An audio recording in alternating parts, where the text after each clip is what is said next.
One, two, one, two. Ku sambut panggilanmu untuk siapkan bangsaku agar semua cerdas nanti.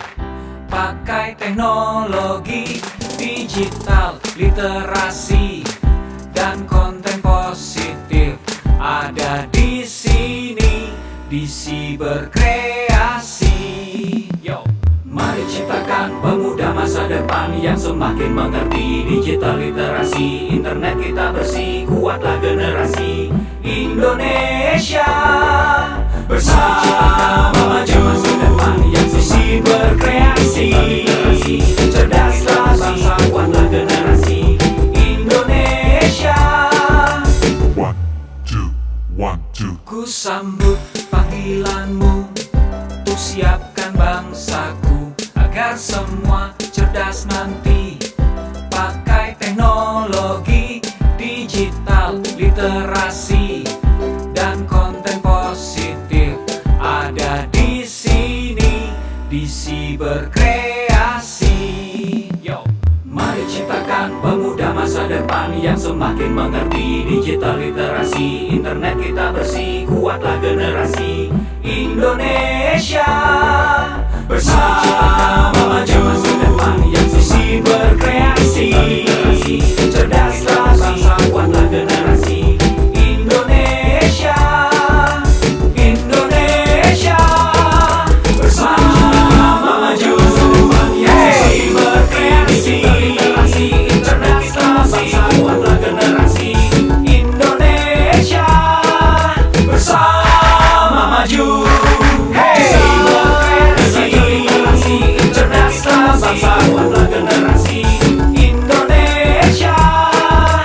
Indonesia.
literasi internet kita 64,8%. Lanjut saja, next. Next, ini pertumbuhan aplikasi. Nah, ini transformasi digital. Transformasi digital itu memang ada beberapa hal, yaitu perkembangan infrastruktur, pembangunan infrastruktur oleh pemerintah, kemudian regulasi-regulasi yang dibuat oleh pemerintah, serta dorongan peningkatan pengembangan ekonomi digital oleh ekosistem. Next, lanjut. Ini pilar dari transformasi digital kita adalah digital citizen, digital economy, dan digital government. Next. Ini aturan-aturan mengenai berkaitan dengan digitalisasi ada pada Undang-Undang Nomor 11 Tahun 2008, kemudian PP 71 Tahun 2019. Ini khususnya terkait penyelenggaraan sistem dan transaksi elektronik dan regulasi-regulasi berupa peraturan Menteri Kominfo. Next. Nah, di dalam regulasi tersebut ada regulasi untuk keterbukaan informasi. Tetapi setelah adanya keterbukaan informasi, sekarang ini Kementerian Kominfo sedang menyiapkan RUU Perlindungan Data Pribadi bersama Komisi 1 DPR RI. Karena pentingnya perlindungan terhadap data-data kita, banyak sekali data-data yang kita tidak pernah mengirimkan ke suatu institusi tertentu, tiba-tiba kok mereka tahu data kita. Kita ditelepon oleh perusahaan-perusahaan, misalnya ada layanan tertentu, asuransi, bank, atau tawaran apapun. Padahal kita tidak pernah share data-data kita kepada mereka. Nah, ini tentunya ada pengendali data, itu kita tidak tahu siapa pengendali data itu yang kemudian memanfaatkan data kita untuk marketing atau apapun. Dan di dalam RUU Perlindungan Data Pribadi itu, materi yang diatur adalah jenis-jenis data pribadi, hak pemilik data pribadi, pemrosesan, kewajiban pengendali seperti yang saya sampaikan tadi, kemudian pengaturan transfer data pribadi. Jadi kalau pengendali data mentransfer data kita, sekarang kita nggak bisa apa-apa karena nggak ada peraturannya. Tapi ke depan ini diatur di dalam RUU Perlindungan Data Pribadi. Kemudian juga sanksi administratif, larangan dalam penggunaan data pribadi, pembentukan pedoman perilaku pengendali data pribadi, penyelesaian sengketa, kerjasama internasional, peran pemerintah masyarakat, dan ketentuan pidana apabila melanggar ketentuan di dalam RUU Perlindungan Data Pribadi itu. Dan data pribadi tersebut mengatur semua yang berada dalam wilayah NKRI maupun di luar wilayah NKRI, baik pemerintah atau sektor publik maupun sektor privat. Next. Nah, ini Kementerian Kominfo kita bekerja sama dengan Siberkreasi, Gerakan Nasional Literasi Digital. Ini ada 108 institusi atau komunitas. Literasi digital ini edukasi dan juga pemberdayaan dari masyarakat untuk memberikan kesadaran, pengetahuan tentang pemanfaatan media sosial ataupun digitalisasi ini.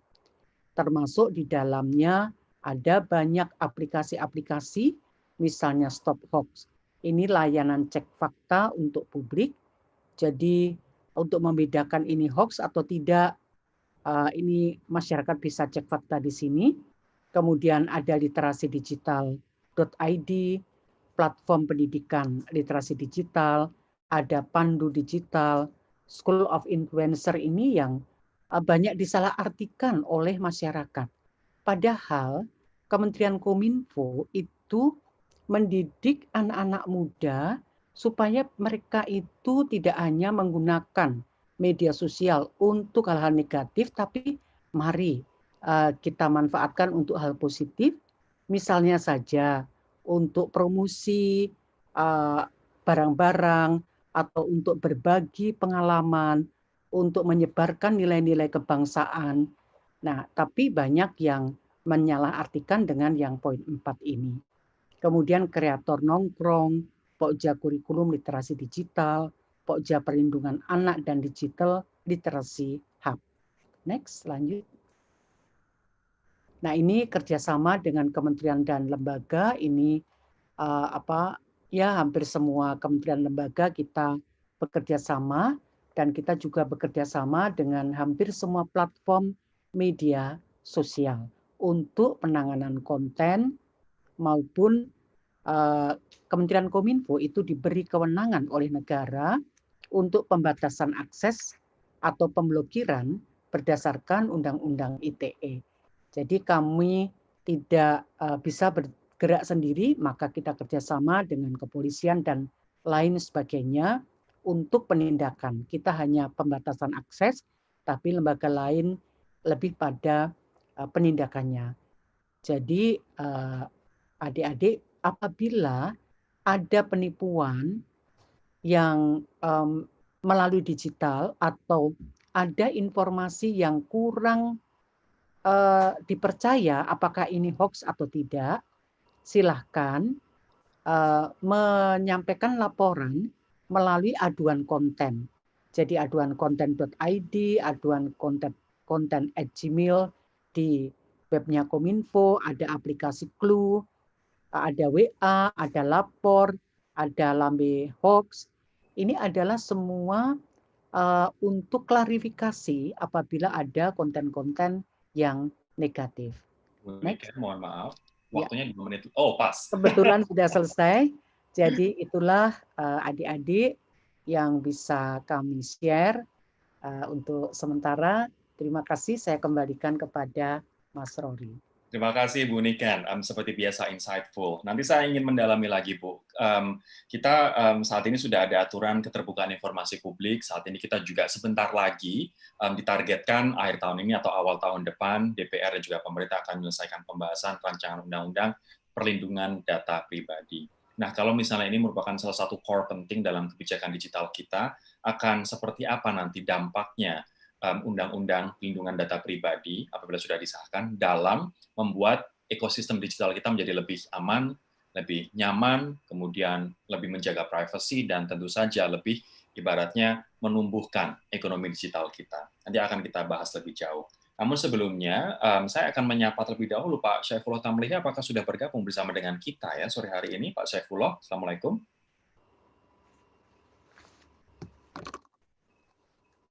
Nampaknya kita masih menunggu Pak Syaifullah untuk bergabung, teman-teman. Saya akan ke Mas Eko terlebih dahulu dari Masyarakat Anti Fitnah Indonesia, Mas Eko.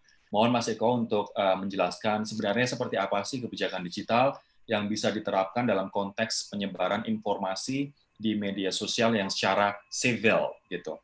Kemudian sejauh apa peran masyarakat dalam mengimplementasikan kebijakan digital ini, dan kebijakan digital seperti apa yang Indonesia saat ini butuhkan, tidak hanya untuk ekosistem digital yang lebih sehat, sosial media yang lebih sehat dan juga safe, tapi juga untuk menumbuhkan ekonomi digital kita. Silakan Mas Eko.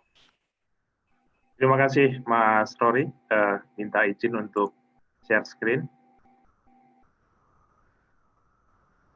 Yang saya hormati Ibu Niken, Sekjen Kominfo yang selalu kami banggakan, dan juga Mbak Patricia.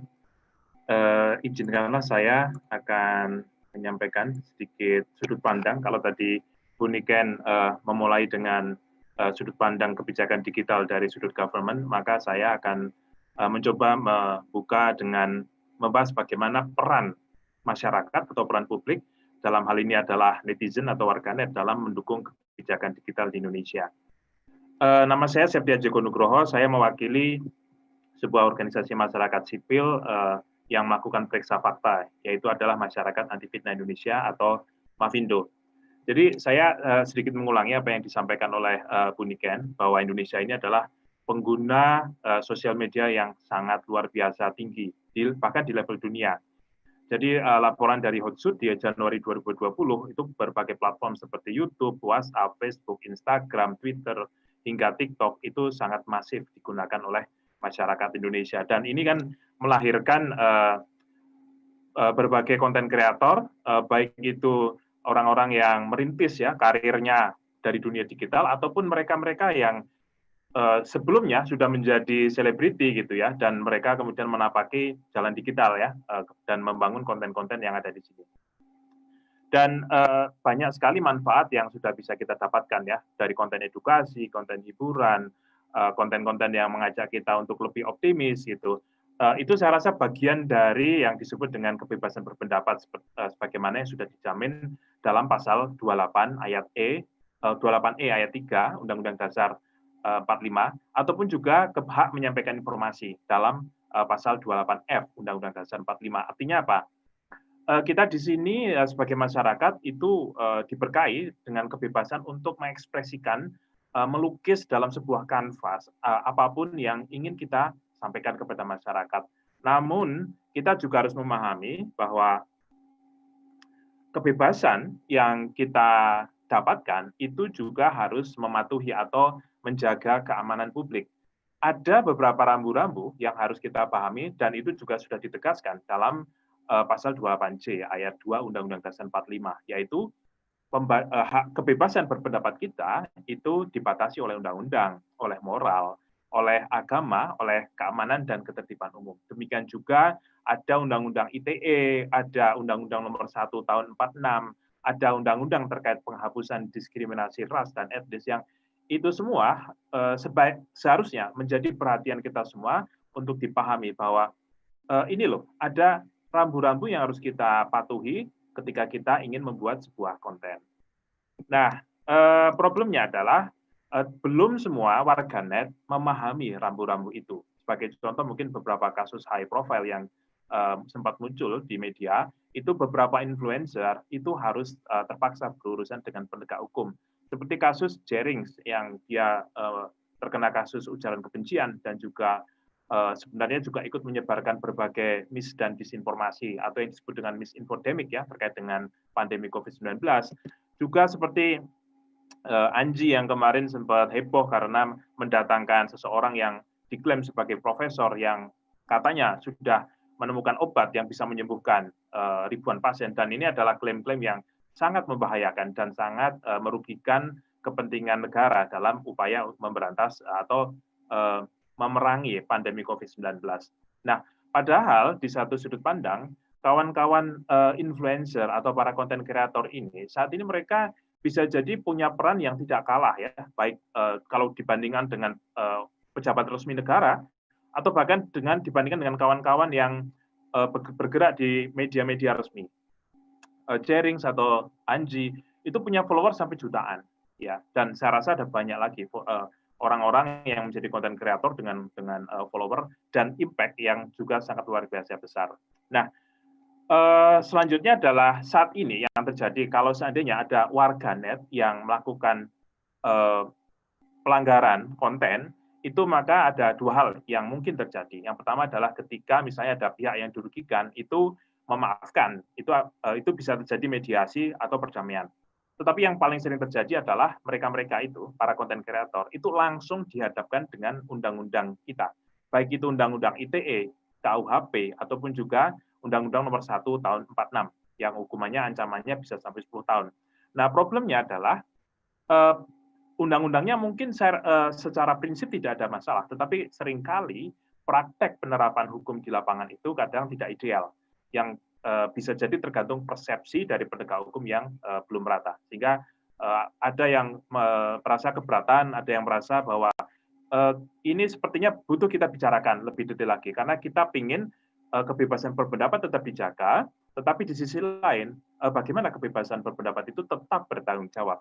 Nah, untuk itu saya ingin membandingkan dengan bagaimana kebijakan yang sudah kita miliki di dunia pers, yang Indonesia ini termasuk yang maju ya, maksudnya dunia pers kita itu sering menjadi referensi bagi beberapa negara lain. Nah, di kita ketika misalnya sebuah insan pers, sebuah media pers, baik itu cetak ataupun media siber, melakukan pelanggaran membuat konten yang dianggap merugikan orang lain, maka ada mekanisme-mekanisme sesuai dengan undang-undang pers di mana dia tidak langsung dibawa ke ranah pidana. Tetapi ada mekanisme untuk ada hak jawab yang bisa dilakukan, dimintakan kepada media untuk dimuat. Atau kalau misalnya tidak, maka dia bisa membawa ke Dewan Pers. Kemudian Dewan Pers itu bisa mengusahakan mediasi.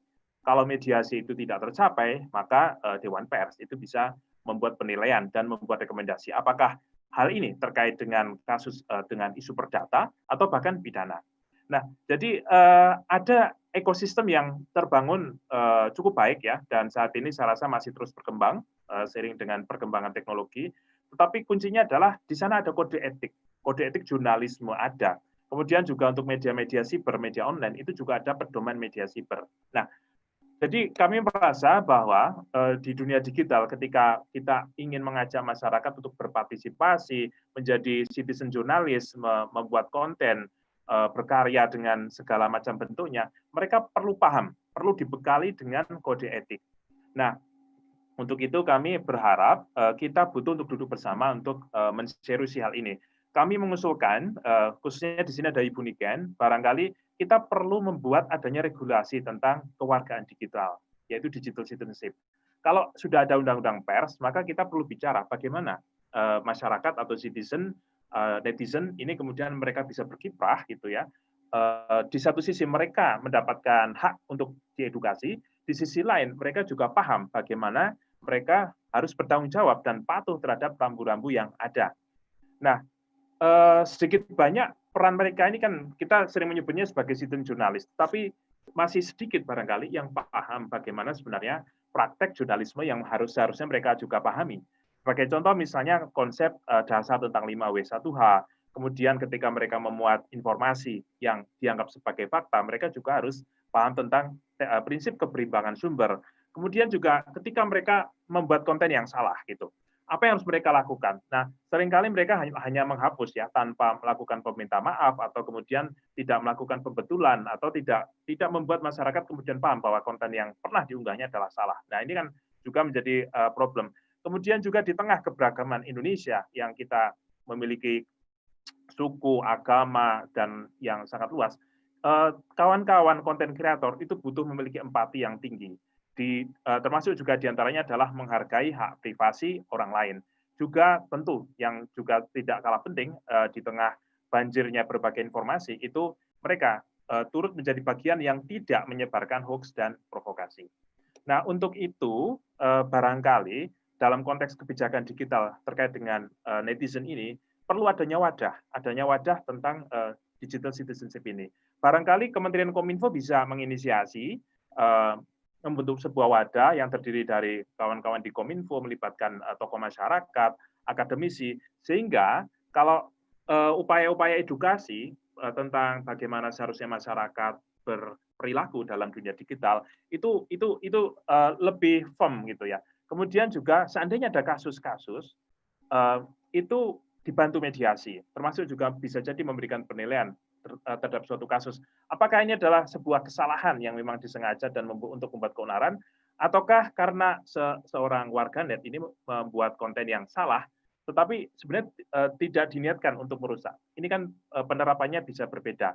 Nah, saya rasa ke depan harapannya adalah kita perlu menata lebih kuat lagi bagaimana kita bisa mentransformasikan bagaimana masyarakat yang ingin menjadi konten kreator, menjadi selebgram, menjadi influencer, itu punya panduan, di sisi lain mereka juga diajari, diedukasi terus-menerus, dan kalau mereka ada masalah, itu mereka tidak langsung berhadapan dengan undang-undang pidana. Jadi prinsipnya adalah kebebasan dengan tanggung jawab itu adalah nilai penting demokrasi yang wajib kita jaga. Terima kasih dari saya. Terima kasih, saya kembalikan kepada Bung Rory. Terima kasih Mas Eko. Ini usulan yang sangat menarik ya, yang menurut saya breakthrough juga untuk teman-teman konten kreator, bagaimana menciptakan wadah sehingga teman-teman konten kreator pun ini seperti ibaratnya seperti jurnalis Mas. Kalau jurnalis ada sertifikasi, ada pelatihan, konten kreator pun juga mereka harusnya mendapatkan pelatihan dikarenakan apa yang mereka sampaikan ke publik ini dampaknya atau impact-nya pun juga besar. Kan tadi seperti data We Are Social itu tahun 2020 bahwa platform yang paling banyak dikonsumsi oleh masyarakat Indonesia adalah YouTube. disusul oleh WhatsApp, Facebook, dan juga Instagram. Dan konten kreator banyak yang berkreasi di YouTube dan juga Instagram. Nah, saya sekarang akan berdiskusi, nanti saya akan menanyakan lebih detail ke Mas Eko, tapi saya sekarang akan berdiskusi dengan salah satu konten kreator ini, yakni Patricia Go, yang kita nanti akan ngobrol soal bagaimana Patricia sebagai seorang public figure memberikan contoh yang baik agar orang tidak misalnya ikut menyebarkan hoax atau misinformasi. Terus bagaimana agar Patricia juga mengajak kita untuk selalu konfirmasi dan juga konfirmasi, cek dan recheck sehingga tidak menjadi korban hoax ataupun misinformasi. Patricia Go, apa kabar? Puji Sore, Tuhan, alhamdulillah baik. Mas Rory, dan juga terima kasih juga tadi aku sempat foto-foto beberapa informasi karena menurut aku ini bagus banget. Yeah. Dari Mas Eko, dari Mbak Niken juga. I think tadi yang pas terakhir juga aku iya banget sama Mas Eko, kayak butuh deh para influencer, pada content creator tuh butuh banget tuh namanya panduan gitu loh. Yeah. Kayak karena kalau menurut aku sekarang kalau kita ngomongin para netizen Indonesia agak lucu ya kalau misalnya sesuatu yang sangat viral dan negatif malah followersnya naik banget gitu loh. Jadi kayak bisa kita lihat kan sudah beberapa kali ada content creator saking mereka mau mendapatkan followers yang banyak, mereka sampai rela-rela bikin konten yang tidak manusiawi supaya mereka jadi viral. Ya. Ya, ini salah satu contohnya adalah yang kemarin prank untuk untuk transgender yang ada di Bandung kalau nggak salah, dan sampai akhirnya dia diseret ke kepolisian begitu. Nah, tapi kalau dari Patricia sendiri selama ini gimana sih cara Patricia menyuarakan konten-konten yang bermanfaat dan itu jauh dari misinformasi ataupun jauh dari hoax? Oke, mohon maaf ini ada yang bilang suara Patricia kurang kencang. Kayaknya dideketin aja, Pat, itu. Iya, begini. Nah, sudah dengar? Udah oke belum? Lebih jelas.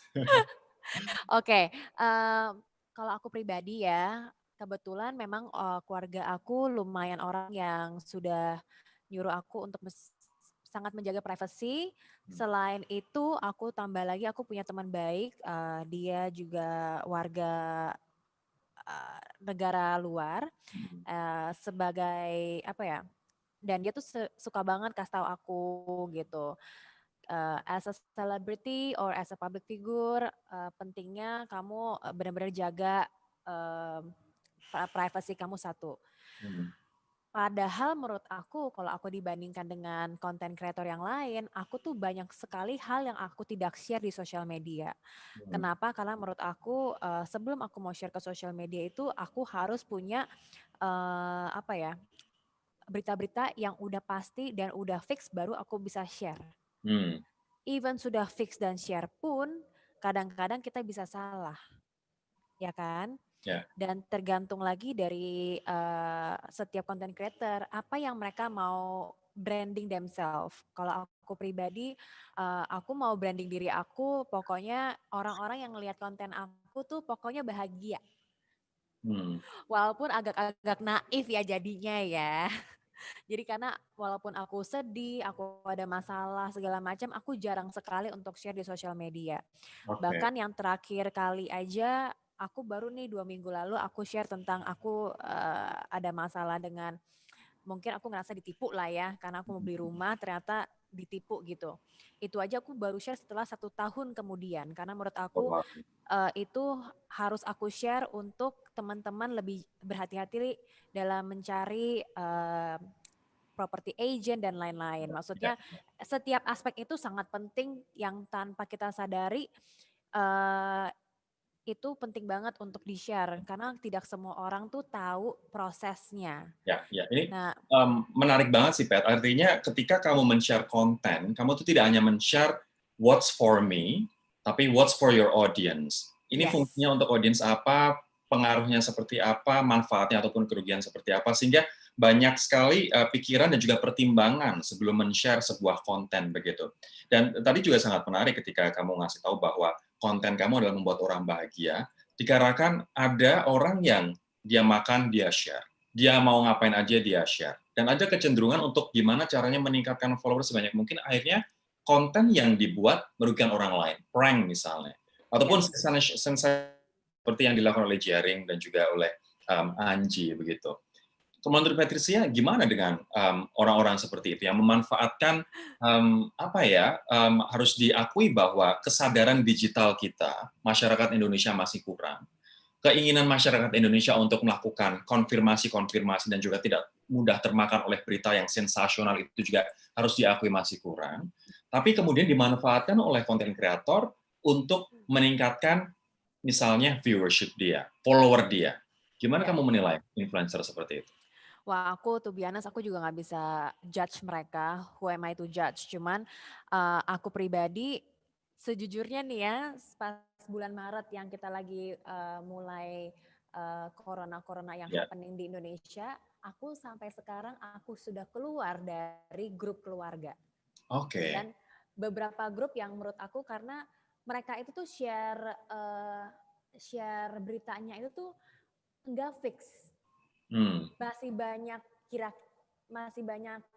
tidak ada kepastian. Jadi karena kebanyakan berita yang mungkin kita nggak tahu ini benar atau tidak, kitanya jadi kepikiran.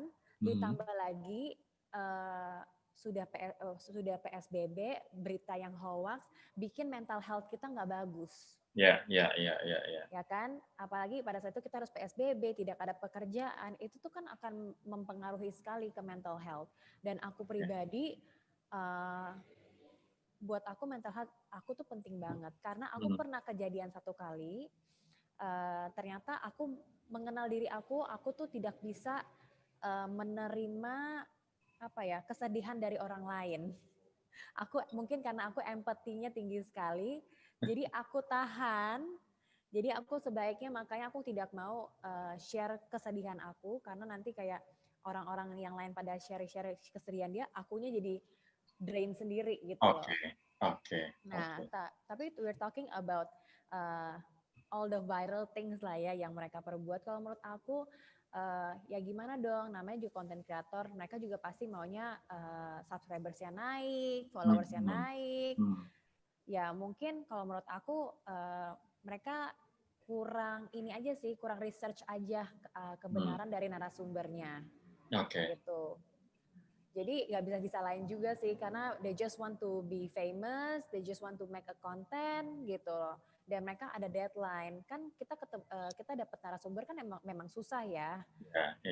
Apalagi kalau misalnya Kak Anji yang aku lihat, dia itu kan memang kayak ada deadline-nya gitu kan, misalnya seminggu berapa kali posting gitu. Dan as a content creator is not easy loh, karena kan itu mereka harus benar-benar nyari orangnya, terus apa yang akan dipertanyakan, apa nih yang bisa bikin viral sampai YouTube-nya itu tuh dilihat. Karena dengan tapi yang jelas kan dia dapat AdSense gitu. Betul, tapi yang jelas jangan sampai tujuannya viral kemudian justru malah menyesatkan publik. Itu yang kita nggak mau, betul kan? Toh karena deadline itu kan juga dibuat sendiri sehingga konten bisa jadwal bisa menyesuaikan, dan juga konten kalau niatnya adalah misalnya untuk menginformasikan suatu kebenaran, pasti juga akan lebih berhati-hati dalam memberitakan kebenaran itu. Tapi Mas Roni, aku lihat sendiri followers Indonesia tuh lucu. Iya, gimana? Kalau menurut aku ya, followers Indonesia tuh lucu. Ketika konten creator itu benar-benar niat bikin sebuah konten, nggak laku. Kalau kita bikin yang B aja, yang menggila atau sampah, justru malah laku ya. Laku. Nanti kita tanya. Nanti kita tanyakan ke Mas educational itu susah untuk dimasukin ke masyarakat. Kalau misalnya membuat masyarakat berpikir gitu, kok kayaknya nggak laku ya. Tapi kalau misalnya ya udah asal ketawa, slapstick dan sebagainya, malah justru laku. Nanti kita akan tanyakan, dan juga bagaimana Kominfo untuk meregulasi, atau bahkan mungkin saya tidak tahu pandangan Kominfo soal fenomena ini. Tapi saya akan menyapa terlebih dahulu Pak Syaifullah Tamliha yang berasal dari anggota Komisi 1 DPR RI yang sudah bergabung bersama dengan kita. Pak Syaifullah, Assalamualaikum. Selamat sore, Pak. Mohon maaf, nampaknya suaranya belum ada, Pak Syaifullah.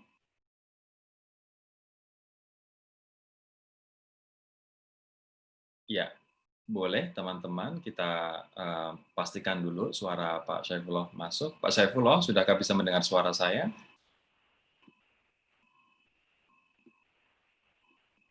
Oke, belum terdengar suara Pak Syaifullah. Sambil kita akan mencoba memperbaikinya. Pak Syaifullah, semoga kabarnya sehat. Nah, nanti kami berharap Pak Syaifullah, tadi Bu Niken dari perwakilan pemerintah, dari Kominfo sudah menjelaskan seperti apa kebijakan digital dari sisi pemerintah, termasuk juga bagaimana pemerintah telah menyetorkan draft rancangan Undang-Undang Perlindungan Data Pribadi yang menjadi guideline, menjadi basis perlindungan data pribadi dan juga perlindungan privasi masyarakat Indonesia kepada DPR yang nantinya dibahas begitu. Saya dengar progresnya sudah sampai ke daftar isian masalah dan kita akan tunggu. Karena kemarin beberapa anggota Komisi 1 DPR yang lain menargetkan ini akan selesai di akhir tahun atau paling lambat di awal tahun 2021. Apakah benar? Ya, suaranya saat ini sudah aman, Pak Syaifullah. Kabarnya sehat, Pak? Sehat. Alhamdulillah. Pak Syaifullah, waktu untuk presentasi ada 10 menit, Pak. Mohon disampaikan bagaimana sih realita kebijakan digital Indonesia saat ini dan tantangan apa yang dihadapi oleh Indonesia dan masyarakat dalam revolusi 4.0, khususnya untuk transformasi digital berjalan dengan baik. Silakan, Pak Syaifullah. Assalamualaikum warahmatullahi wabarakatuh. Waalaikumsalam warahmatullahi wabarakatuh. Selamat sore, selamat siang dan menjelang sore hari ini. Tadi Bu Niken kan bicara dalam kapasitas dan jangkauan kebijakan pemerintah di bidang legislasi ya. Saya ingin menyampaikan kebijakan DPR dan pemerintah tentang anggaran menyangkut reformasi industri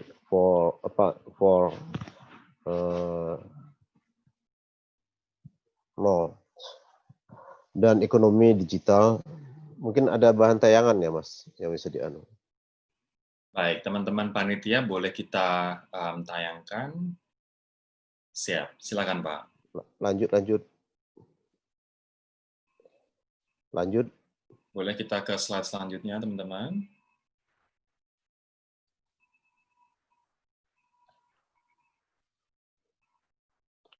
Lanjut lagi. Lanjut lagi ya, Pak ya? Ya, yang ada yang revolusi industri itu. Oh, yang revolusi industri, guys. Boleh kita lanjut lagi. Terus.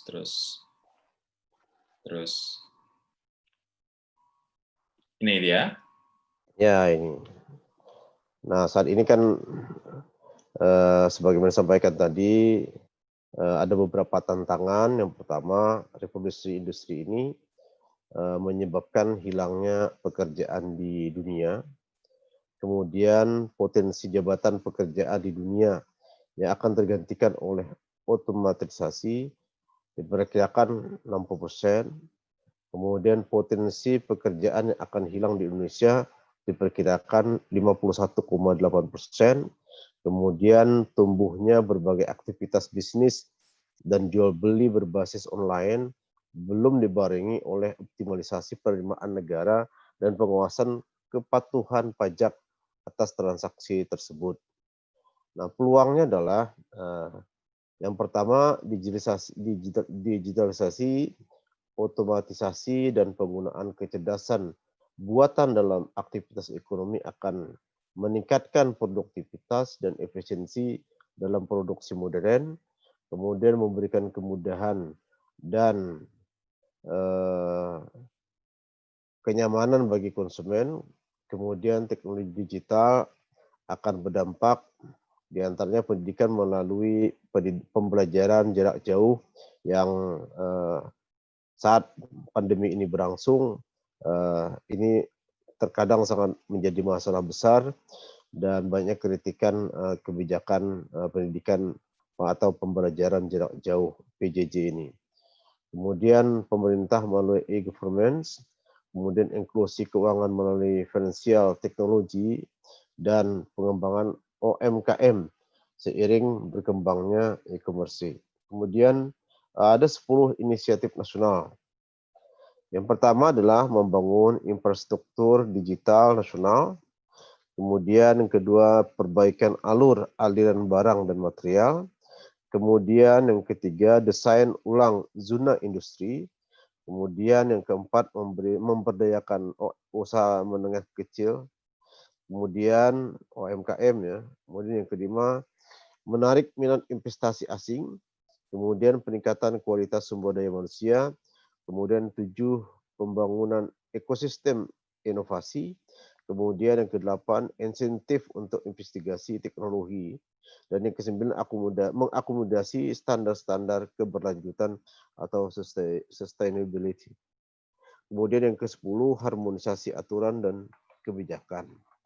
Nah, saya ingin melihat kondisi existing dan target broadband yang akan dilakukan oleh DPR dan pemerintah pada tahun 2021. Lanjut.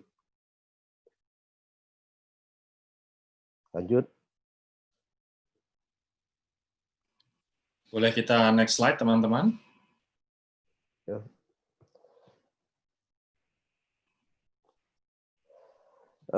Saya ingin menjelaskan, bukan sebelum itu. Sebelum ini ya, satu slide sebelum ini.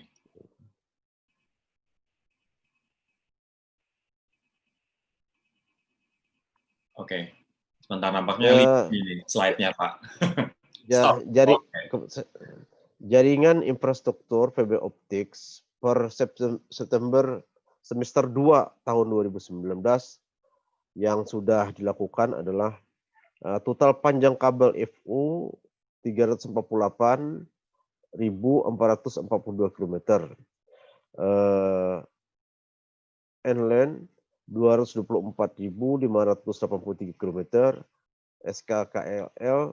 SKKL kemudian 123.859 km. Total rumah tangga yang sudah dilayani adalah 67.945.500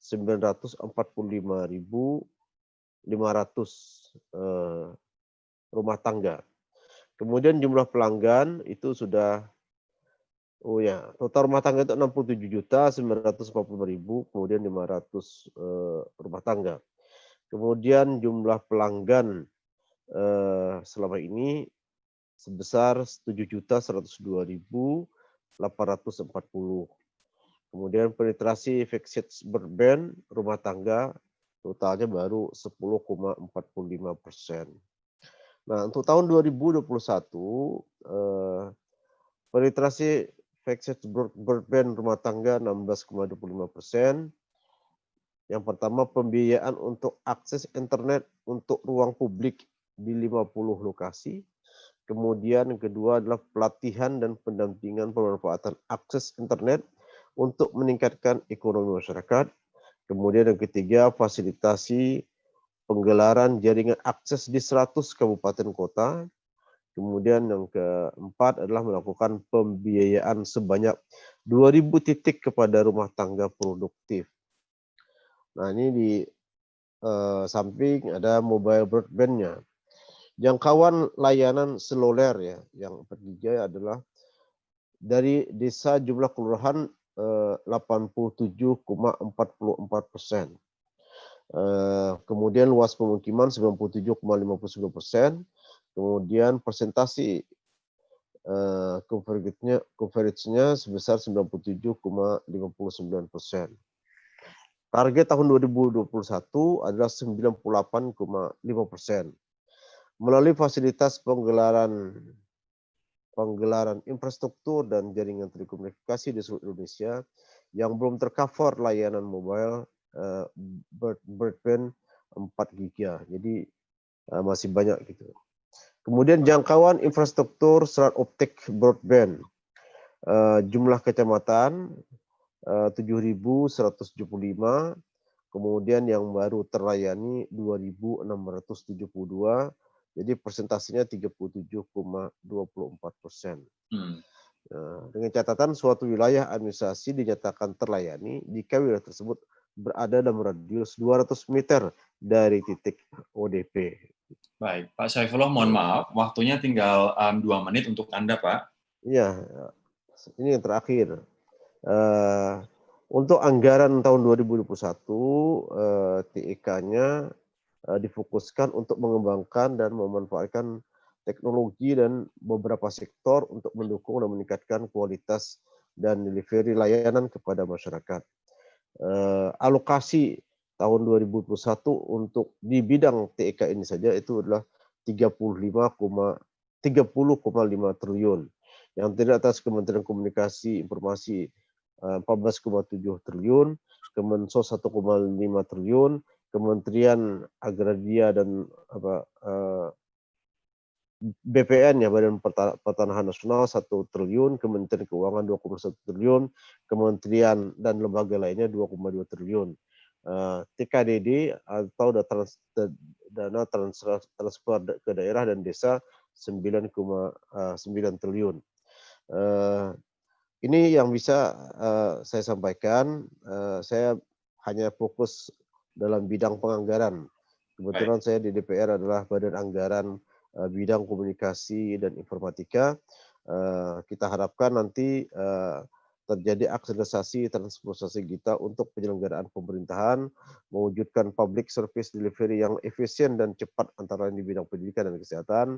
Kemudian yang ketiga adalah mengkonsolidasi dan mengoptimalkan infrastruktur dan layanan bersama. Kemudian yang keempat, mewujudkan inklusi masyarakat di wilayah prioritas pembangunan dan mendorong kesetaraan dengan tambahan akses internet pada wilayah 3T, tertinggal, terluar, dan terdepan.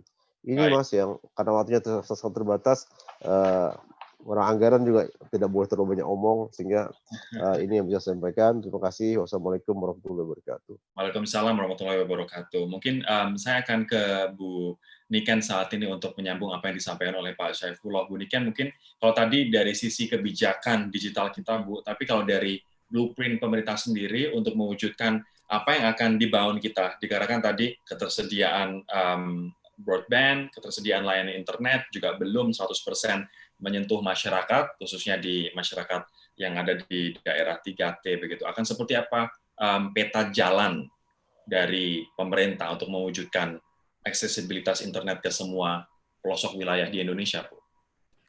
Ya, Mas Rory, tentunya kami berterima kasih kepada Pak Saiful Tamliha, Kementerian Kominfo berterima kasih karena support dari Bapak Saiful di Banggar ini luar biasa, sehingga Kementerian Kominfo tahun 2021 itu melakukan akselerasi terhadap pembangunan infrastruktur di seluruh Indonesia. Hal tersebut sesuai dengan arahan dari Bapak Presiden. Jadi ada 5 langkah percepatan transformasi digital yang disampaikan Bapak Presiden pada tanggal 4 Agustus lalu, yaitu yang pertama, segera lakukan percepatan perluasan akses dan peningkatan infrastruktur digital dan penyediaan layanan internet. Kemudian menyiapkan roadmap transformasi digital di sektor strategis, baik itu sektor pemerintahan, layanan publik, pendidikan, kesehatan, ekonomi, perdagangan, industri, penyiaran, dan lain sebagainya.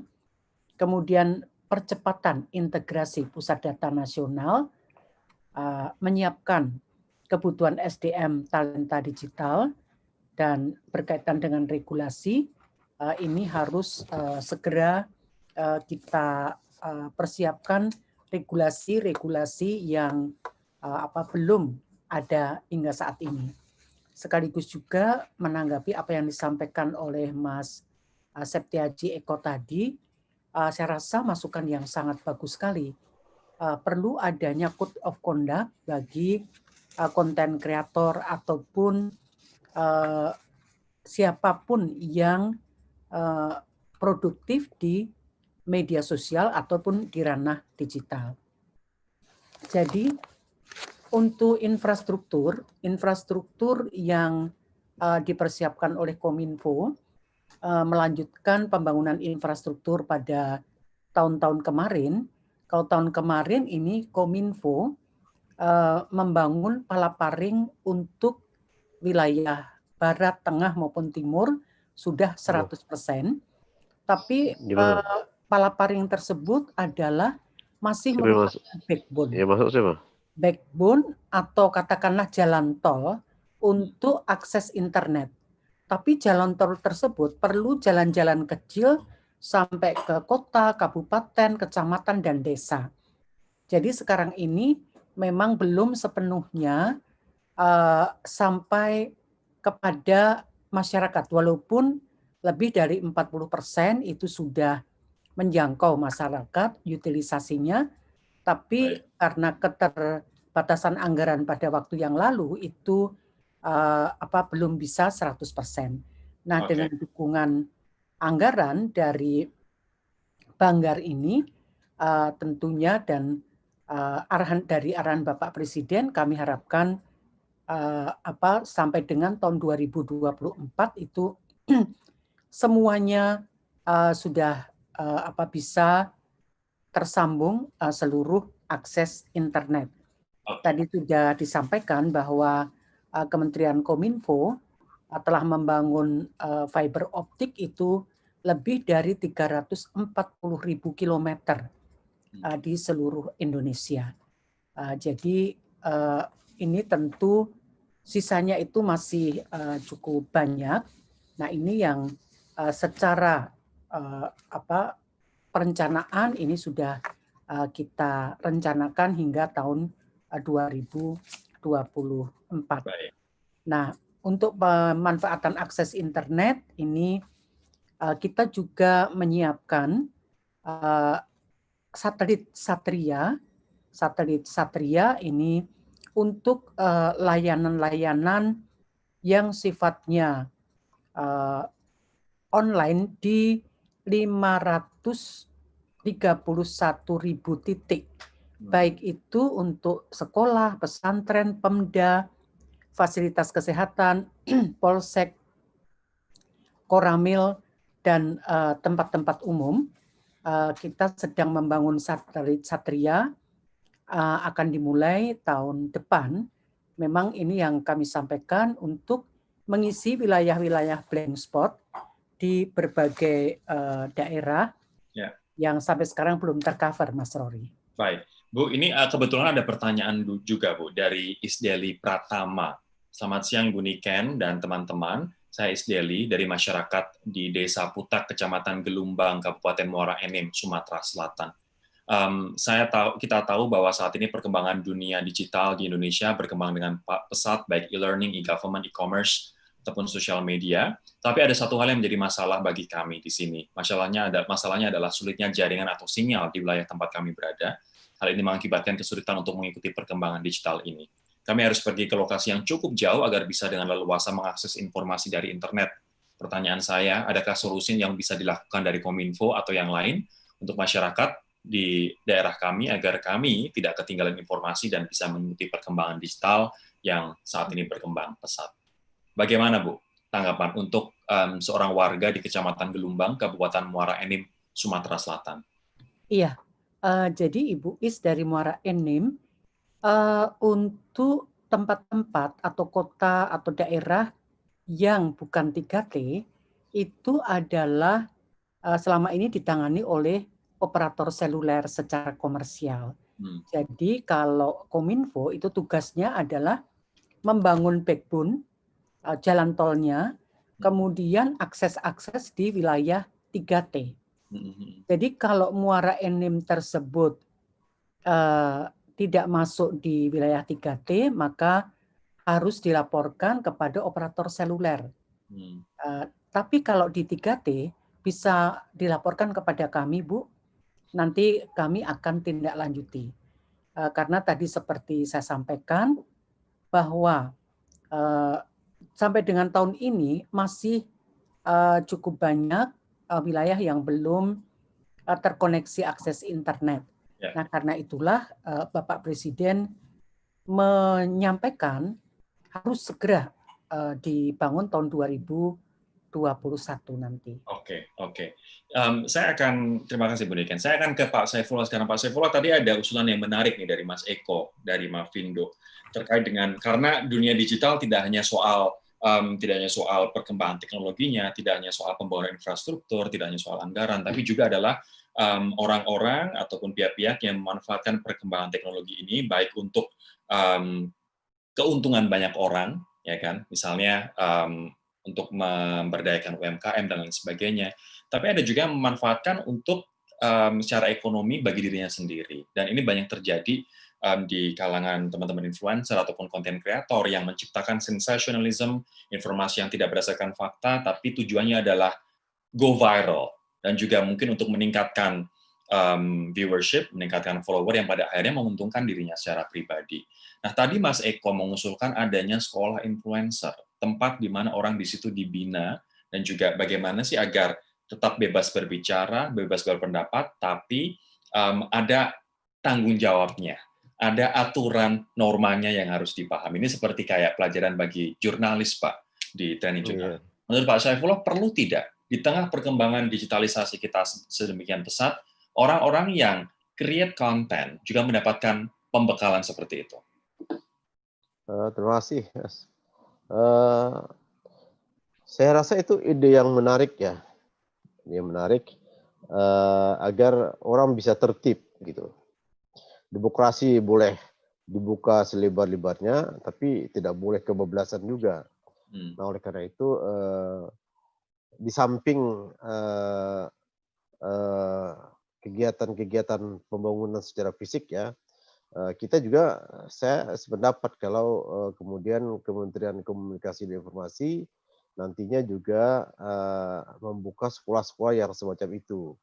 Apakah metodenya segala macam itu nanti itu kurikulumnya, kemudian metodenya itu nanti biar dibicarakan antara pemerintah dalam hal ini Kementerian Komunikasi Informasi, Bu Sekjen Kominfo dan Komisi 1 DPR, sehingga menjadi terarah.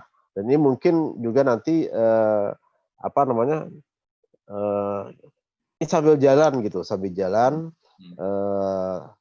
saat kita membahas rancangan undang-undang perlindungan data pribadi dan etika-etika di dalam kita sudah terima ini dari pemerintah, sudah mulai dibahas rancangan undang-undang tentang perlindungan data pribadi. Kemudian yang paling penting juga adalah bahwa kita ini dalam menyusun rancangan undang-undang mungkin perlu memperkirakan gitu, memprediksi segala kemungkinan yang terjadi di masa yang akan datang, jauh ke depan. Tidak seperti misalnya kita ini rancangan undang-undang penyiaran, dia sudah pernah sekali direvisi, kemudian ini mau direvisi lagi, tapi ini terpaksa kita tunda dulu pembahasannya di undang-undang penyiaran itu karena menunggu undang-undang Omnibus Law yang sedang dibahas juga di DPR. Kemudian itu tadi Bu Niken perlu ini supaya tertib para influencer ini di dalam kehidupan berbangsa dan bernegara. Saya mungkin akan, terima kasih Pak Saifullah. Saya akan mungkin ke Mas Eko. Mas Eko, bagaimana kemudian menyeimbangkan, Mas, antara kita ibaratnya memberikan guidance, code of conduct bagi influencer-influencer ataupun content creator, tapi di sisi lain tidak mengekang kebebasan berpendapat, tidak menjadikan bimbingan ini sebagai alat kontrol begitu, untuk misalnya mendukung pemerintah ataupun suatu pihak saja. Bagaimana menyeimbangkan antara itu, Mas Eko? Ya, saya rasa sebenarnya kebebasan berpendapat yang ada di Indonesia itu memungkinkan kita untuk melakukan banyak hal ya. Jadi bahkan sebenarnya kita mau mendukung atau mau kritis kepada berbagai pihak, mau itu pemerintah ataupun kepada legislatif atau kepada pihak-pihak yang ada di Indonesia, itu adalah hak yang sangat dilindungi ya oleh Undang-Undang Dasar. Jadi perkecualiannya itu sebenarnya jauh lebih sedikit. Artinya rambu-rambu yang ada itu sebenarnya lebih sedikit dibanding dengan peluang yang bisa kita gunakan di era digital ini. Nah, tetapi tentu rambu-rambu yang mungkin jumlahnya lebih sedikit itu tetap harus dipahami, karena kalau tidak di tengah masyarakat yang masih belum semuanya memahami literasi digital dengan merata, belum juga ketika banyak dari kita yang kagetan ya, ketika misalnya kita selama ini nggak pernah ketemu dengan saudara kita yang berbeda ras, berbeda suku, yang mungkin berbeda kebiasaan, tiba-tiba kita ketemu di dunia digital, kemudian kita gagap. Nah, saya rasa yang penting adalah bagaimana masyarakat tetap paham bahwa kebebasan mereka dilindungi oleh undang-undang.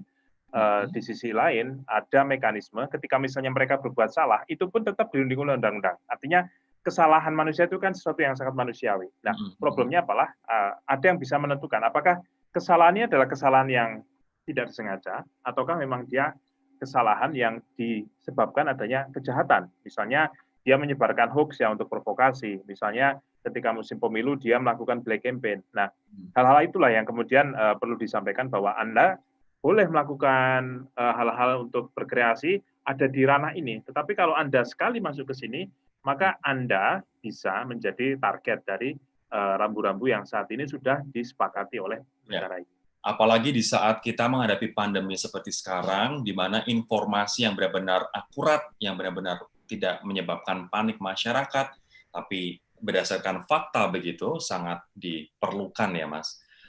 Sekarang ada pertanyaan juga yang relevan untuk Mas Eko ini, terkait dengan penyebaran hoax. Kita tahu bahwa penyebaran hoax, ini riset dari berbagai entitas, mengatakan salah satunya paling tinggi penyebarannya di WhatsApp, Mas. Nah, ini ada pertanyaan dari Ahmad Yusran. Bagaimana cara menemukan dan menghentikan penyebaran hoax di WhatsApp group?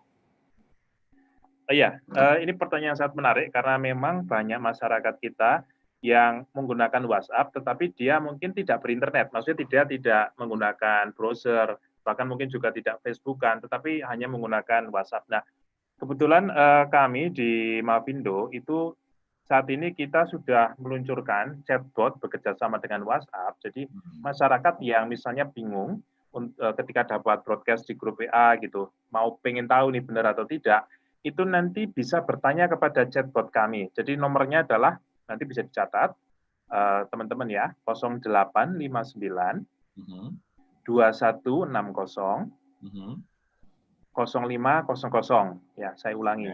0859 2160 0500. Nah, ketika misalnya nanti masyarakat mengirim pesan di situ, itu nanti bisa mendapatkan beberapa pilihan menu. Misalnya, saya ingin tahu hoax terakhir yang muncul di media sosial. Nah, nanti akan dikirim. Kemudian juga kalau misalnya ingin tahu, misalnya, ini apakah betul tidak obat ini itu bisa menyembuhkan COVID gitu ya. Nanti kata kuncinya bisa dikirim ke WA itu. Nanti akan kita jawab secara otomatis, karena kita sudah menggunakan berbasis sistem. Nah, ini adalah cara yang bisa digunakan oleh para pengguna WhatsApp. Kebetulan kita ini, Indonesia ini adalah negara kedua di dunia yang berkolaborasi dengan WhatsApp untuk memberantas hoax di sini. Demikian, Mas Rory. Ini menarik banget, Mas Eko. Jadi ada chatbot, sekali lagi, tadi ada yang bertanya nomornya berapa, 0859 21 600 500. Kalau kita menemukan informasi yang mencurigakan, too good to be true atau too bad to be true, dan mungkin informasi ini juga belum tentu kebenarannya, kita bisa cek di chatbot itu. Tidak usah keluar dari aplikasi WhatsApp, tapi kita tinggal masukkan kata kunci. Misalnya saja obat COVID-19 eucalyptus gitu, Mas, itu bisa kita masukin di situ gitu ya. Atau kalung anti corona, itu langsung kita dapat penjelasan di situ ya. Iya, bisa dicoba, silakan. Bisa dicoba, oke. Terima kasih banget, Mas Eko. Nanti saya akan lanjutkan ke penanya-penanya yang lain. Tapi saya akan ke Patricia sekarang. Nah, Patricia, kalau misalnya kita tahu ini usulan yang menarik, tadi bahkan Pak Saifullah juga mendukung adanya seperti kayak apa ya, pelatihan, kemudian kayak sekolah gitu dalam tanda kutip untuk influencer. Apa sebenarnya yang paling dibutuhkan oleh konten kreator menurut Patricia? Dari perspektif Patricia juga sebagai seorang influencer, konten kreator, apa yang sebenarnya paling dibutuhkan? Kalau aku dari aku pribadi mungkin educate, karena gini, aku itu kan mulai di antara masa-masa YouTuber, the real YouTuber and YouTuber nowadays kan beda ya. Kebanyakan YouTuber nowadays itu adalah dari public figure, seorang selebriti, dan para TV-TV yang membuat channel di YouTube. Ya. Ya kan? Dan sekarang ini memang kayak yang aku lihat selebriti-selebriti yang di TV semuanya di YouTube itu mendominasi, jadinya YouTuber-YouTuber yang dulu yang kalau menurut aku kontennya benar-benar mereka pikirin, it takes days, take weeks untuk mereka membuat satu konten, jadinya itu sangat beda sekali dulu sama sekarang. Nah mungkin buat teman-teman yang mungkin dari yang dulunya di TV atau enggak yang masih baru, mungkin kita harus memberikan mereka itu tuh do and don'ts-nya apa. Oke. Ya kan? Karena kan YouTube itu mau gimana pun mereka lebih ke arah westernized ya. Jadi apa yang tidak bisa dilakukan di TV akan dilakukan di YouTube. Nah, tapi lebih di apa ya? Lebih di do and don'ts aja sih buat YouTube, karena so far sampai sekarang belum benar-benar ada yang apa ya, mungkin kita bisa mengajak semua para YouTuber kalau nggak content creator untuk bergabung di webinar, terus kita bisa ngobrolin, ayo apa ya, do and don'ts-nya apa aja gitu. Jadi mungkin itu lebih enak kali ya. Aku nggak bisa mewakili seluruh content creator karena aku pribadi aku lumayan sudah private. Oke. Aku lumayan sudah tahu do and don'ts-nya karena ke sekitaran aku, bahkan keluarga aku kan memang agak private banget. Jadi mereka sudah dari dulu sudah kasih tahu aku do and don'ts-nya apa. Tapi tidak semua orang tahu itu. Gitu. Baik. Oke. Kalau saya tanyakan kemudian ke Bu Niken, Bu, jadi ada dua hal, yakni School of Influencer dan juga kampanye bagi para influencer do and don'ts-nya di dunia digital, Bu. Bagaimana Kominfo bisa memfasilitasi dua hal ini, Bu Niken? Ya, tentunya untuk para influencer yang don't dulu, itu jangan mengupload hal-hal yang bertentangan dengan undang-undang. Dan juga norma-norma sosial yang ada di masyarakat dan etika-etika yang berlaku secara umum. Jadi kalau konten-kontennya itu tidak, kan kita sudah mengetahui ya apa yang melanggar undang-undang, apa yang tidak. Yang melanggar undang-undang ya misalnya informasi palsu, informasi yang tidak benar. Namanya tidak benar ini dimanapun tidak diperkenankan ya.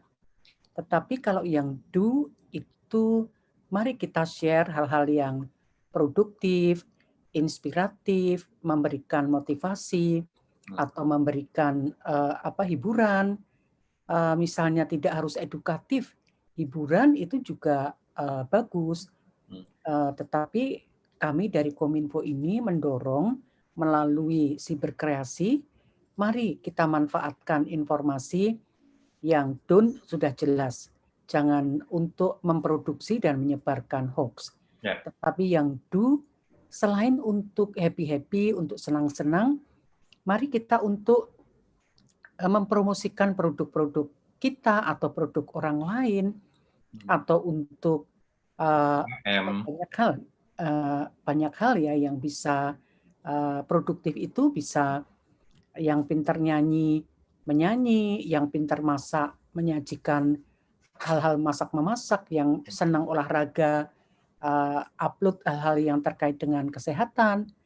Jadi itu akan lebih bermanfaat daripada sekarang ini sudah nggak keren kalau orang nyebar hoax. Oke. Karena hoax bahaya banget, bisa memecah belah dan juga disinformasi. Ini efeknya juga luar biasa. Kita juga tahu untuk pandemi seperti ini, impact-nya adalah misalnya saja dengan adanya hoax, kita terlalu termakan dengan teori konspirasi dan akhirnya kita justru malah abai pada apa yang harus dilakukan, yakni protokol kesehatan. Terima kasih, Bu Niken. Boleh, Pat. Khusus buat data-data pribadi kita juga jangan sampai tersebar. Kalau enggak kayak misalnya nggak usah video-videoin kayak depan rumah atau enggak sekitarannya seperti apa, karena kita nggak tahu nanti tiba-tiba ada yang datang dan segala macam gitu. Karena aku juga pernah kejadian, makanya kenapa kalau misal aku ke sebuah kota, misal aku ke sebuah hotel, aku selalu uploadnya tuh setelah aku keluar dari hotel tersebut. Jadi aku stay di sana 3 hari, aku nggak upload aku di hotel tersebut. Jadi setelah aku pergi, karena aku pernah, aku langsung kayak real time di situ itu ada yang datang gitu-gitu. Jadi kayak mungkin lebih berjaga-jaga lagi gitu loh soal media sosial dan di mana kita berada. Ya itu sih penting menurut aku. Ya betul. Dikarenakan ini juga soal privacy juga. Dikarenakan ya itu kejahatannya bisa macam-macam. Kenapa kemarin kita ngebahas soal privacy untuk anak-anak, Pat? Dikarenakan bagaimana agar influencer ini juga tidak secara mudah menginformasikan ke followernya terkait dengan informasi si anak, tempat dia berada, tempat tinggal mereka, kemudian apa saja kegiatan si anak ini karena berbahaya. Dan apa yang Patricia alami juga saya yakin juga pasti dialami oleh banyak orang di luar sana. Ketika kita nge-share lokasi, ketika kita nge-share kegiatan, selalu saja ada hal-hal yang terjadi. Dan kadang hal-hal ini adalah too hard to handle begitu, bahkan kriminal atau kejahatan. Aku sharing lagi ya, sedikit. Boleh.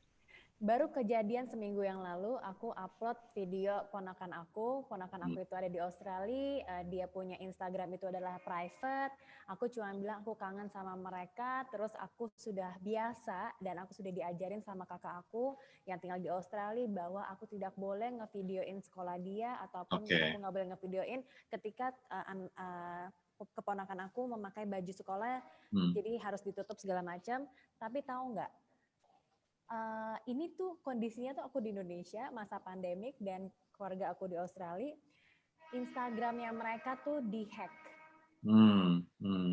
dihack dan ternyata ada yang tahu dong yang kayak ponakan kamu sekolah di sini ya. Jadi memang wow, jadi aku semakin berjaga-jaga lagi, emang agak serem ya. Ya. Oke, terima kasih Pat untuk sharingnya. Teman-teman, kita sudah 5 menit akhir. Mungkin saya akan langsung ke bagian kesimpulan terkait dengan kebijakan digital kita. Tadi Pak Syaifullah juga sudah menjelaskan akan seperti apa anggaran untuk mewujudkan transformasi digital ini. Mungkin saya akan ke Pak Syaifullah terlebih dahulu, Pak, terkait dengan apa yang tadi Anda paparkan dan juga pembicaraan yang kita sudah berkembang. Sebaiknya kebijakan digital kita ini mengarahnya kemana dan apa yang harus masyarakat lakukan untuk mengantisipasinya? Saya berharap anggaran yang telah disediakan untuk menuntaskan digitalisasi yang semestinya era digital itu 10 tahun yang akan datang, akibat pandemi ini maju sekitar 10 tahun. Nah, kami berkomitmen sebagai anggota DPR, terutama bidang anggaran, untuk menyediakan anggaran yang cukup bagi Kementerian Komunikasi dan Informasi dan kementerian lembaga lainnya yang ada kaitannya dengan revolusi industri ini. Dan kita berharap juga masyarakat bisa betul-betul memanfaatkannya dengan cara yang benar, dengan cara-cara yang memenuhi kaedah-kaedah normatif keindonesiaan, mempertahankan kebinekaan dan mempertahankan negara kesatuan Republik Indonesia. Mungkin itu harapan saya kepada seluruh masyarakat pengguna digital ini. Terima kasih. Oke, terima kasih Pak Syaifullah. Terakhir saya ke untuk Bu Niken. Bu Niken, artinya di saat kita akan melakukan pekerjaan rumah terkait dengan infrastruktur, penataan data pribadi dan lain sebagainya, mungkin Ibu bisa menyimpulkan akan seperti apa kehidupan digital kita di Indonesia ini dalam 3-5 tahun ke depan, Bu.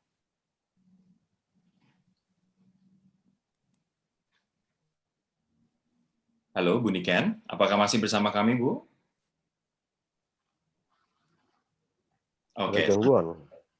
Sambil kita menanti Bu Niken, mungkin ada sedikit gangguan. Saya akan ke Mas Eko terlebih dahulu. Mas Eko, kesimpulan dari Mas terkait dengan kebijakan digital kita, silakan Mas Eko. Ya, kita sangat mengapresiasi ya pertumbuhan infrastruktur yang semakin maju di Indonesia, apalagi ditambah dengan jaringan palaparing, kemudian juga pertumbuhan pengguna akses internet juga saya rasa Indonesia cukup tinggi, pengguna media sosial kita juga cukup banyak. Nah, kita tinggal bicara sebagai masyarakat gitu ya, kita akan berperan apa di sana. Jadi semua jalur ya atau jalan yang dibuat oleh pemerintah ini adalah seperti jalan tol. Nah, kita yang akan mengisinya, kita yang akan menjadi mobil-mobil kendaraan yang akan melintasinya. Nah, kita harus memastikan bahwa kendaraan-kendaraan yang nanti akan kita gunakan itu adalah kendaraan-kendaraan yang saling mengisi, saling memajukan, bukan untuk saling berantem atau saling memusuhi. Nah, untuk itulah kita perlu belajar bagaimana kita hati-hati dalam berkendaraan di dunia digital ini, jangan sampai terjebak dalam konten-konten yang kemudian membuat kita jadi mundur. Karena saat ini adalah pertaruhan apakah Indonesia ini bisa menjadi negara maju, apalagi saat ini kita sedang akan masuk ke era bonus demografi, di mana anak-anak muda nanti yang akan mengambil peran besar. Nah, disitulah kita berharap adanya sinergi yang kuat antara pembangunan infrastruktur dan juga pembangunan sumber daya manusianya. Terima kasih, Mas. Terima kasih, Mas Eko. Terakhir untuk Patricia, saran untuk generasi muda, Pat. Dalam kita, tadi seperti ibaratnya Mas Eko bilang, dalam kita berkendara di dunia digital seperti sekarang.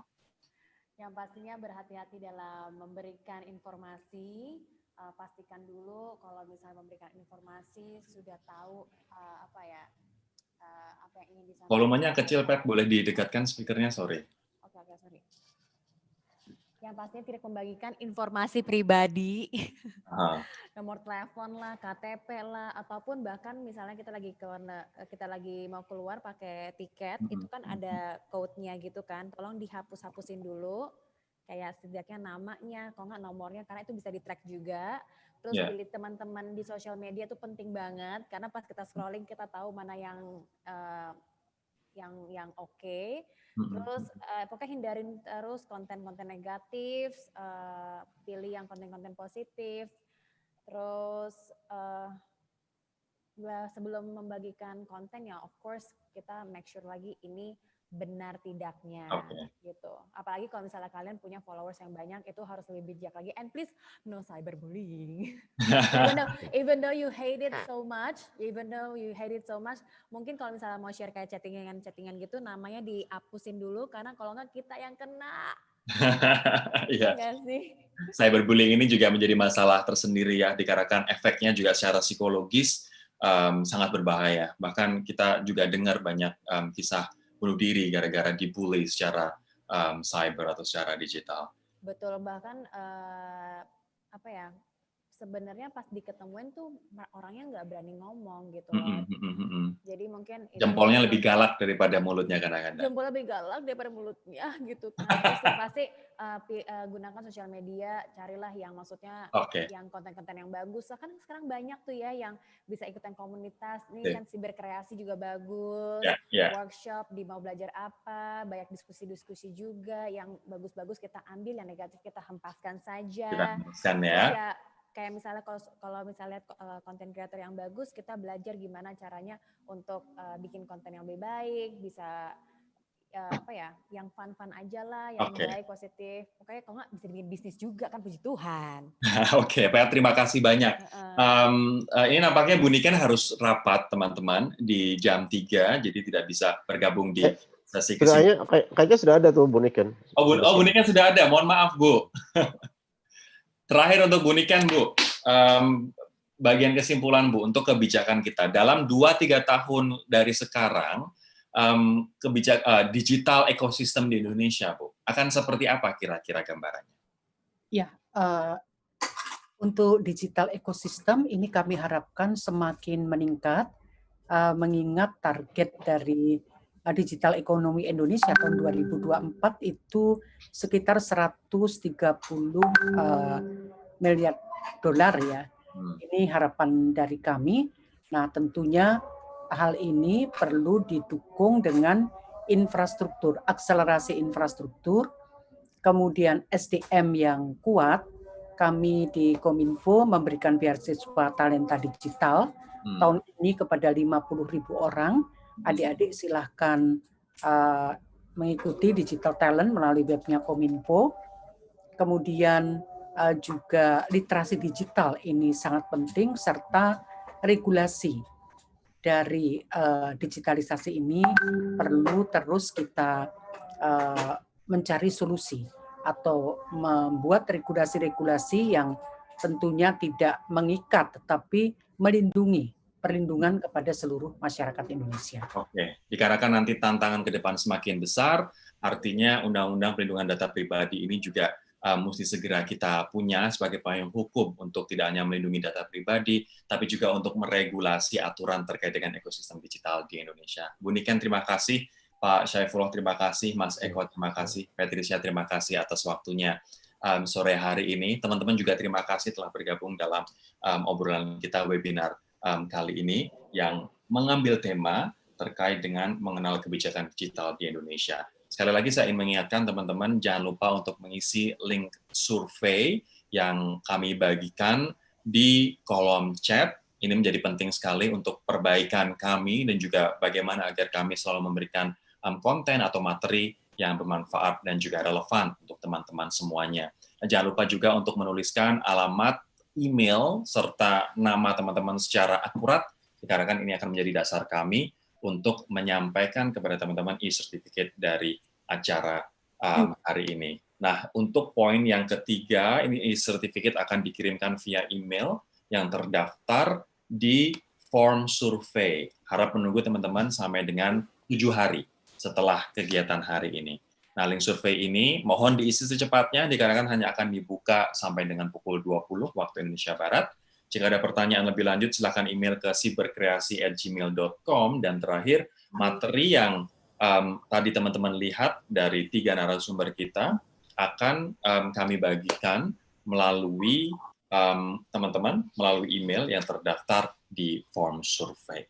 Sekali lagi, saya mau ucapkan terima kasih kepada Pak Syaifullah, Bu Niken, Mas Eko, dan juga Patricia. Semoga kita bertemu lagi di lain kesempatan dalam kondisi yang tetap sehat dan juga optimistis. Terima kasih semuanya. Wassalamualaikum warahmatullahi wabarakatuh. Selamat sore. Waalaikumsalam. 1, 2, 1, 2. Ku sambut panggilanmu untuk siapkan bangsaku agar semua cerdas nanti pakai teknologi digital, literasi dan konten positif ada di sini di Siberkreasi. Mari ciptakan pemuda masa depan yang semakin mengerti digital literasi, internet literasi, kuat generasi Indonesia bersama maju yang di Siberkreasi, cerdas literasi, kuat generasi Indonesia. 1, 2, 1, 2. Ku sambut panggilanmu untuk siapkan bangsaku agar semua cerdas nanti pakai teknologi digital, literasi dan konten positif ada di sini di Siberkreasi. Mari ciptakan pemuda masa depan yang semakin mengerti digital literasi, internet literasi, kuat generasi Indonesia bersama maju yang di Siberkreasi, cerdas literasi, kuat generasi Indonesia, Indonesia bersama maju yang Siberkreasi, literasi, internet literasi, kuatlah generasi Indonesia bersama maju.